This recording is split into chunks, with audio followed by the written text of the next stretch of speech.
काठमाडौँमा ठुलो आन्दोलन भइरहँदाखेरि शिक्षकहरूलाई चाहिँ एउटा सपोर्ट पनि हो र सँगै चाहिँ के अरे एउटा व्यापार पनि गर्छ बल्छीले भन्ने विद्यालय शिक्षा जारी गर,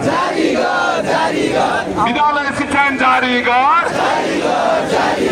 विद्यालय कर्मचारी शिक्षक एकता जिन्दाबाद, विद्यालय कर्मचारी शिक्षक एकता जिन्दाबाद, विद्यालय कर्मचारी शिक्षक एकता जिन्दाबाद, विद्यालय शिक्षा जारी गर, विद्यालय शिक्षा जारी गर,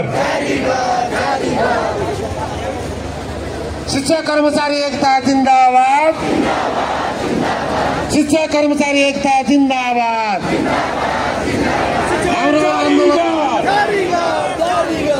विगतका सबै सम्झौताहरू कार्यान्वयन गर,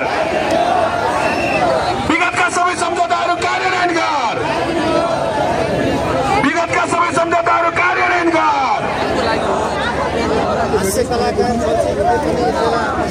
साथीहरू, स्वयंसेवक साथीहरू अगाडि अलिकति भिड भएको छ।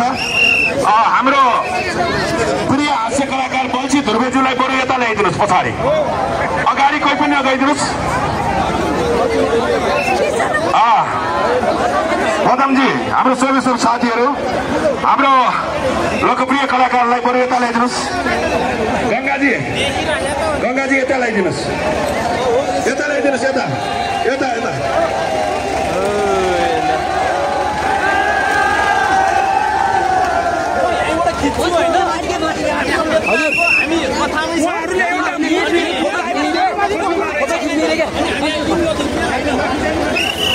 कृपया साथीहरू, यो मूल ब्यानरभन्दा अगाडिको साथीहरू पछाडि आइदिनु अनुरोध गर्दछु।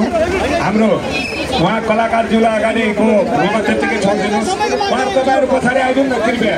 तपाईँहरू मूल ब्यानरभन्दा अगाडि नबस्दिन पनि अनुरोध गर्दछु। र हाम्रो बल्छी हाम्रो कलाकारजीलाई हामीले साथी गाडीमा ल सबैजना ताली बजाएर हाम्रा चर्चित हास्य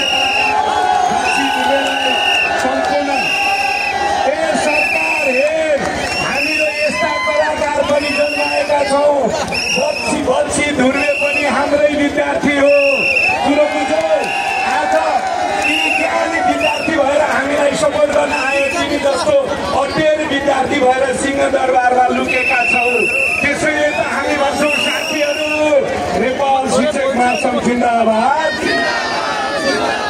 हाम्रो बल्छी ध्रुवे हाम्रो कलाकारज्यूलाई शिक्षकप्रति आफ्नो सम्मान व्यक्त गर्न उहाँलाई मैले दुई शब्द व्यक्त गर्न। सम्पूर्ण शिक्षकहरूमा नमस्कार। हामी अहिले जुन अवस्थामा छौँ, जे गरिरहेका छौँ, जुन भूभागमा छौँ, हामीले जीवनमा धेरै प्रगति गरे होला, गर्दैछौँ होला। यो सबै हाम्रो गुरुहरूको कारणले भएको हो। त्यस कारणले गर्दा तपाईँहरूको आन्दोलन मैले आज 17औं दिन हो, 16औं दिनदेखि हेरिरहेको थिएँ र हाम्रो चाहिँ अहिले चाहिँ टिभीमा चाहिँ दुईवटा प्रोग्राम आउँछ, जुठे र हल्का रमाइलो।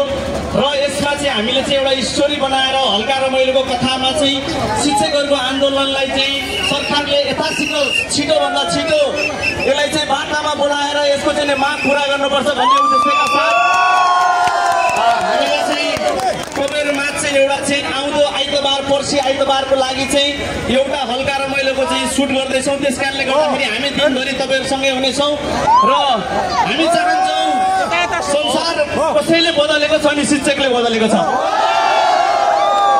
त्यस कारणले गर्दाखेरि शिक्षकहरू यतिका दिनदेखि तपाईँहरू एउटा यो भुइँमा बसेर घाम खाएर तपाईँहरू आन्दोलन गरिरहनु भएको छ। सरकारले यो चिजलाई अत्यन्तै छिटोभन्दा छिटो वार्तामा बोलाएर टुङ्ग्याओस् भन्ने मेरो आग्रह छ।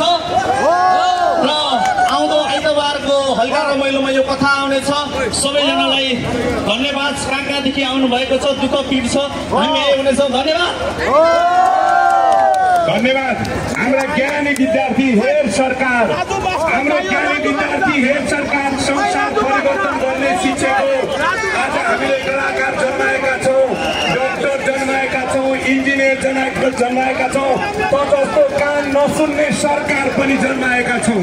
त्यसैले म भन्छु अलि यो मूल ब्यानरभन्दा अगाडिको साथीहरू कृपया तपाईँहरू मूल ब्यानरभन्दा पछाडि गइदिन म हार्दिक अनुरोध गर्दछु। अगाडिकोमा स्वयंसेवक साथीहरू तपाईँहरू यता एकातिर हामी सबै शिक्षक हौँ, यता नेपाल शिक्षक महासंघ राष्ट्रिय समितिको मूल ब्यानर सबैभन्दा अग्रमोर्चामा राखिदिन म अनुरोध गर्दछु र अगाडिका साथीहरू सबै पछाडिको रोमा आइदिन म अनुरोध गर्दछु। अगाडि अग्रमोर्चामा नेपाल शिक्षक महासंघ राष्ट्रिय कार्य समितिको ब्यानर राखिदिनु पर्यो। हामी यो अनुरोध गर्दछौँ स्वयंसेवी साथीहरूलाई सहयोगमा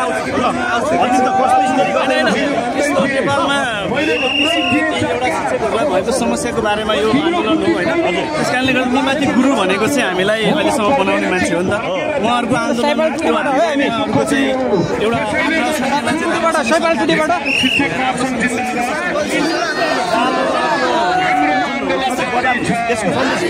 त्यसको सन्देश चाहिँ के हो भने एउटा बल्छी ध्रुवे भन्ने क्यारेक्टर छ।